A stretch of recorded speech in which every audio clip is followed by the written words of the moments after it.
क्रांतिकारियों का किचन था, अब बन गया ऑफिस। इसके आगे है फांसी घर। फांसी घर का ऐसा है कि सलूला जेल के फांसी घर में किसी पॉलिटिकल फ्रीडम फाइटर को फांसी दिया गया, ऐसा हमारे पास में कोई प्रमाण नहीं है, क्योंकि फांसी देने के लिए किसी को अंडमान नहीं लाते थे। इंडिया में जेल थे, वहीं पे फांसी देते थे। अंडमान जो क्रांतिकारी आते थे, ज़्यादातर आते थे आजीवन कारावास वाले क्रांतिकारी। फिर आने के बाद पॉलिटिकल फ्रीडम फाइटर्स का टॉर्चर में डेथ हुआ था, बीमारी से डेथ हुआ था, ज़बरदस्ती खाना खिलाने के दौरान डेथ हुआ था। एक सुसाइड केस भी था इंदु भूषण रॉय जी का। तो ज़बरदस्ती खाना तब खिलाते थे जब क्रांतिकारी भूख हड़ताल करते थे। उनका भूख हड़ताल तोड़ने के लिए पहले मुंह से खिलाते थे, खा नहीं रहा तो हाथ पाँव बांध करके नाक से ट्यूब डाल करके पंप के द्वारा लिक्विड पिलाया गया, चावल का मांड और मिल्क। अब उस वजह से जो है 10 दिन के भीतर 3 क्रांतिकारियों का डेथ हुआ था 1933। नाम था महावीर सिंह, मोहित मोइत्रा और मोहन किशोर नामदार जी। यहाँ फांसी उन्हीं को दिया जो अंडमान आने के बाद फिर से यहाँ पे किसी ब्रिटिश ऑफिसर को मारा हो, सिपाही को मारा हो, जेल तोड़ करके भागने की कोशिश की, उनके ऊपर फिर केस चलेगा, उसके बाद फैसला होगा फांसी दो, तब फांसी देते थे। कितने लोगों को फांसी दिया कि इसका कोई रिकॉर्ड नहीं। तो पहले फांसी का खुला था, अब इसको कवर कर दिया, रस्सी भी बदल दिया, देख करके তখন খোলা ছিল।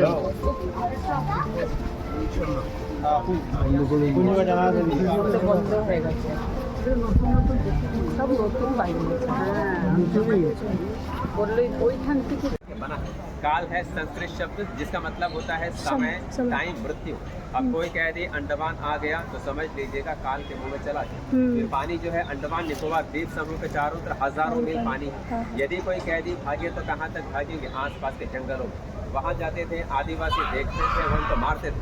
जंगल में खाना भी नहीं मिलता था, मलेरिया पकड़ करके वैसे ही मरते थे। अंग्रेज ढूंढ करके पकड़ते थे तो फिर उनको मौत के घाट उतार देते थे। इस वजह से अंडमान से कोई भाग नहीं पाया और इसी वजह से अंडमान काला पानी के नाम से जाना जाता है। काल पानी हो गया काला पानी, तो लोग क्या सोचने लगे कि ये ब्लैक वाटर है, लेकिन इसका ब्लैक से कोई मतलब नहीं। अंडमान में कैदियों को भेजना शुरू किया था अंग्रेजों ने 10 मार्च 1858। तब उन लोगों को रखते थे वाइपर आइलैंड। वाइपर आइलैंड समुद्र के बीच छोटा सा आइलैंड है इस दिशा में। अंडमान का पहला जेल बाद में वहीं पे बना था 1867, लेकिन वो जेल इस जेल के जैसा बड़ा जेल नहीं था, छोटा जेल। और आज वाइपर आइलैंड में बचा है फांसी घर, गार्ड रूम, बाकी वहाँ मैक्सिमम 2। और उसी फांसी घर में फांसी दिया गया था शेर अली जी को। शेर अली जी नॉर्थ वेस्ट फ्रंटियर प्रोविंसेस का पठान था। मर्डर केस में अंडमान आया था। सजा में छूट मिलने के बाद होप टाउन विलेज इस डायरेक्शन में, वहाँ पे शेर अली जी बार बार शॉप चला रहा था। 8 फरवरी 1872 अंडमान में विजिट के लिए आया हुआ था गवर्नर जनरल ऑफ इंडिया, नाम था लॉर्ड मेयो, उस समय का वाइस रहा था इंडिया का। तो शेर अली जी ने होप टाउन को चाकू से मार दिया, लॉर्ड मेयो का डेथ हो गया। शेर अली जी को पकड़ लिया और उनको 11 मार्च 1872 वाइपर आइलैंड के फांसी घर में फांसी पे चढ़ा दिया। यदि आज आप लोग जाते वाइपर आइलैंड घूमने तो फांसी घर देखने को मिलता है, जहाँ पर शेर अली जी को फांसी दिया। सलूला जेल में 1909 से लेकर 1938 30 साल के अंदर लगभग 650 के करीब पॉलिटिकल फ्रीडम फाइटर्स भेजे गए थे। नॉर्मल क्रिमिनल भी बहुत सारे थे, और जो फ्रीडम फाइटर्स भेजे गए थे उनका लिस्ट लगा है सेंट्रल टावर में। नाम आप लोग पढ़ेंगे तो उसमें अननोन फ्रीडम फाइटर ही ज्यादा मिलेगा, पहचाना नाम कम ही मिलेगा। कुछ क्रांतिकारियों का नाम जो जेल में रहे थे, विनायक दामोदर सावरकर जी, बटुकेश्वर दत्त, उल्लासकर दत्त, पृथ्वी सिंह आजाद, जयदेव कपूर, सरनाथ चक्रवर्ती, हरिंद्र कुमार घोष, लोकनाथ पाल, हरिकृष्ण कोनाथ, बाबा भान सिंह, पंडित राम रत्ता बाली, इंदु भूषण रॉय, भाई परमानंद, सचिंद्रनाथ सान्याल, विश्वनाथ माथुर, पंकिम चक्रवर्ती, भूपेंद्रनाथ बनर्जी, बाबूराम हरि, नैनीगोपाल दास, भूपेंद्र रॉय, विनोय लश्कर, अली अहमद सिद्दीकी, हरबंधु समर्थ, हनुमंत कोटैया, कौरव बाबू, पांडु पाडल, बोनान के सन्यासी, गोली बिल्ली सन्यासी, फोटो गैलरी बनाती, सब कुछ बदल दिया। जगह है ओरिजिनल, ये ओरिजिनल कोलू है वहीं पर है। ऐसे बहुत सारे थे, एक बचा है। नारियल का सूखा हुआ खोपरा भरेगा, साइड में तो वजन लगा देगा, वजन लगेगा, चेन टाइट हो जाएगा, प्रेशर बीच में चला जाएगा, फिर जब पकड़ करके घुमाएगा बीच वाला ठीक से घूमता रहेगा, नारियल खींचता रहेगा। अंदर एक पाइप होता था, गड्ढे में रखेंगे बर्तन, तेल उसमें इकट्ठा होता रहेगा। एक क्रांतिकारी को एक दिन में 30 पाउंड नारियल तेल निकालना पड़ता था, लगभग 15 किलोग्राम के करीब। सरसों का तेल निकालने देंगे तो 10 पाउंड यानी कि 5 किलोग्राम के करीब। दिन भर में बैल भी नहीं निकाल पाते। जब बैल नहीं निकाल पाते थे, दिन भर में इतना तेल इंसान कहाँ से निकाल पाएगा। कुछ क्रांतिकारी कोल्हू चलाते चलाते थक जाते थे और कुछ चलाने से इनकार भी करते थे। तब अंग्रेज उनका हाथ पकड़ करके जब उधर इस पाइप के साथ रस्ते से बांधते थे, जब वो नहीं चला पाते थे पीछे से चाबुक से मारते थे। काफी क्रांतिकारी ये काम करने के बाद बीमार पड़ जाते थे, उसका मानसिक संतुलन बिगड़ जाता था और उसका डेथ भी हो जाता था। तो पहला हमने देखा ओरिजिनल कोल हो, यहाँ पे आर्टिफिशियल किस तरीके से कोल हो चलाते थे उसे दिखाया गया।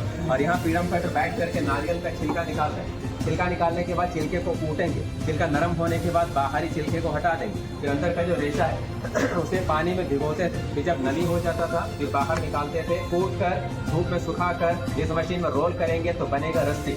अब रस्सी बनाने का काम किसी भी क्रांतिकारी को देता था तो शाम तक उनको 4 पाउंड रस्से तैयार करना है, लगभग 2 किलोग्राम के करीब। शाम में अंग्रेज बैठेंगे तौलने के लिए, जिनका 4 पाउंड हो गया सजा नहीं तो सजा के लिए तैयार रहे, सजा आगे है, ये मशीन पुराना है रस्सी रोल करने का। सख्त सजा यही था। फ्रेम है ओरिजिनल, इसे बोलते हैं फ्लॉगिंग फ्रेम, हिंदी में बोलेंगे टिकटिकी। क्रांतिकारी को इसके ऊपर चढ़ाने के बाद पाँव को ब्लॉक करते थे, कमर में बेल्ट बांधते थे, हाथ में हथकड़ी, मारते वक्त इधर उधर हिल भी ना पाए। फिर एक पतला सा टॉवल गीला करके पहनाते थे बैक साइड में, और बैक साइड में ही मारते थे चाबुक से। एक ही जगह बार बार मारते थे, वहां मारे तो चमड़ी उधड़ जाता था और खून के फव्वारे निकल जाते थे। फिर वो क्रांतिकारी न बैठ सके न सो सके। मारते वक्त और क्रांतिकारियों को दिखाते थे कि किस तरह का पनिशमेंट इन्हें दे रहा है, ताकि बाकी के दिल में डर बैठे। मारने वाला भी इंडियन था। सेलुलर जेल में पॉलिटिकल फ्रीडम फाइटर्स भी आते थे, नॉर्मल क्रिमिनल्स भी आते थे, चोर डाकू लुटेरे। उनमें से जो हट्टा मुस्टंडा होता था, जो दिमाग से कम अत्याचारी ज्यादा, उनको अंग्रेज काम पे रखते थे। किसी को बनाते थे पेटी ऑफिसर, किसी को वार्डर, तो किसी को जमादार। इनका ये फायदा, खाना बढ़िया मिलता था, मार खाने का जरूरत नहीं, हार्ड वर्क करने का भी जरूरत नहीं। और जो फ्रीडम फाइटर पहला बार अपना काम पूरा नहीं कर पाते थे, उनको 2 दिन के लिए बोरे का बना हुआ ड्रेस पहनाते थे। वो पहनने से गर्मी ज्यादा लगेगा, शरीर खुजलाता रहेगा। Uniform, kurta, half pant, white care, गले में होगा लोहे का रिंग, लोहे का प्लेट, आइडेंटिटी लिखा होता था, कितने साल से कितने साल का सजा दिया है, जेल का नंबर। और 3 तरह के पनिशमेंट फिटर। पहला है चेन फिटर। चेन फिटर जिनको पहनाते थे सजा के लिए 1 साल, उसमें ज्यादा दिक्कत नहीं, कमर में चेन, पाँव में चेन, हाथ फ्री रहेगा, चल फिर सकता है, चलते वक्त वजन भी रहेगा पाँव में। सेकंड है बार फिटर 6 मंथ, चलते वक्त बार पकड़ करके चलो, काम करते वक्त छोड़ दो। और तीसरा है क्रॉस बार फिटर, हिंदी में डंडा बेड़ी, 10 दिन के लिए होगा, दिक्कत उसी में ज्यादा थी। पाँव के सेंटर में रॉड है तो पाँव डिस्टेंस में रहेगा। जबरदस्ती से चल नहीं पाते थे, बैठ नहीं पाते थे, तो हर क्रांतिकारी के पाँव में घाव हो जाता था, क्योंकि चलते वक्त रॉड उनके पाँव से घिसा जाता था। जेल में रहने वाले क्रांतिकारियों के लिए टॉयलेट बाथरूम। अब दिन भर बाहर काम करते थे, नीचे ग्राउंड है, कॉमन टॉयलेट बाथरूम का यूज कर सकते थे। कुछ क्रांतिकारियों को कमरे में काम देते थे, अकेले काम करो, उनके लिए सिस्टम ये था, दिन में 3 बार बाहर जा सकते थे टॉयलेट बाथरूम करने के, लेकिन अपने समय से नहीं, अंग्रेजों का जो निर्धारित समय उसमें ही जाना है। शाम 6 बजे से सवेरे 6 सभी रहेंगे लॉकअप में बंद, अंदर कोई टॉयलेट का सुविधा नहीं, सभी को मिलेगा मिट्टी का पॉट। अब जो करो पॉट में करो, रात भर बदबू में रहो, अगले दिन स्लीपर साफ करके बाहर ले जाता था। खाना खाने के लिए लोहे का प्लेट मिलता था, जिसमें दाल, चावल, रोटी, सब्जी उतना ही देते थे कि जिंदा रहे, पेट भरने के लिए नहीं। चावल में कंकड़, सब्जी में रेत, दाल में कीड़े, साफ सफाई वाला खाना नहीं। पीने का पानी दिन में 2 बार मिलता था, लोहे के बर्तन में, वो भी साफ नहीं। और रात में कोई रोशनी नहीं, अंधेरे में रहते थे। हरिकन लैंप हाथ में लेकर सिक्योरिटी गार्ड घूमता रहता था। सोने के लिए बेड मिलता था लकड़े का, बेड का चौड़ाई इतना रहेगा, हाइट इतना होगा, लंबाई करीब 6.5 फीट। एक बेड और एक कंबल सभी को मिलता था। इस जेल को अंग्रेजों ने बनाना शुरू किया था 1893 और कंप्लीट किया था 1906। 13 साल लगे थे इसे बनाने में। अंग्रेजों का प्लान था जेल बनाने का 3 साल, एस्टिमेट था 5,17,352 रुपए, लेकिन उस एस्टिमेट पे जेल नहीं बना। अब इसलिए नहीं बना, ये बड़ा पहाड़ था, इसे काट करके मैदान बनाने में 3 साल लग गए और कंस्ट्रक्शन करने के लिए 10 साल लगे थे, तो खर्च बढ़ गया। 7,83,994 रुपए खर्च हुए। 3 करोड़ ईंटें इस्तेमाल किया गया। ईंट अंडमान में तैयार, बाकी मटेरियल बर्मा। जब जेल बना साइकिल जेल की तरह था। 7 बिल्डिंग थे और कमरे थे, कुल मिलाकर के 693 कमरे। एक कोठरी में क्रांतिकारी रखते थे, अकेले रहेगा, मेंटली टॉर्चर होगा, बातचीत नहीं कर पाएगा, षड्यंत्र ना रखे। रूम का लंबाई 13.5 फीट, चौड़ाई 7.5 फीट, ऊंचाई 10 फीट। रोशनदान भी है पीछे की और 8 फीट ऊपर, ताकि क्रांतिकारी अंदर से बाहर देख न पाए। हर बिल्डिंग को ऐसा बनाया है, एक बिल्डिंग का फ्रंट साइड, दूसरे का बैक साइड, ताकि दोनों बिल्डिंग के बीच कोई कम्युनिकेशन ना रहे।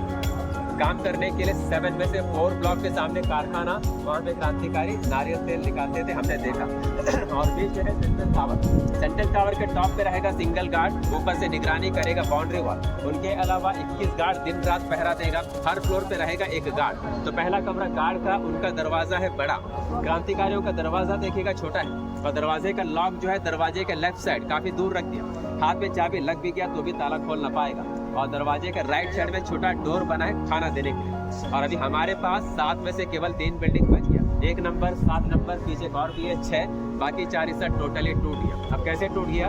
1941 अंडमान में भूकंप आया था। भूकंप में मेन हिस्सा टूट गया, वॉच टावर का ऊपरी हिस्सा। उसके बाद 1942 से 45 सेकेंड वर्ल्ड वॉर में अंडमान में जापानियों का कब्जा हो गया 3.5 साल। द्वीपों की सुरक्षा के लिए अंडमान में जापानियों ने काफी सारे बंकर्स बनाए थे और उस बंकर को बनाने के लिए जेल का जो टूटा हुआ भाग है उसमें से काफी ईंट निकाल लिया।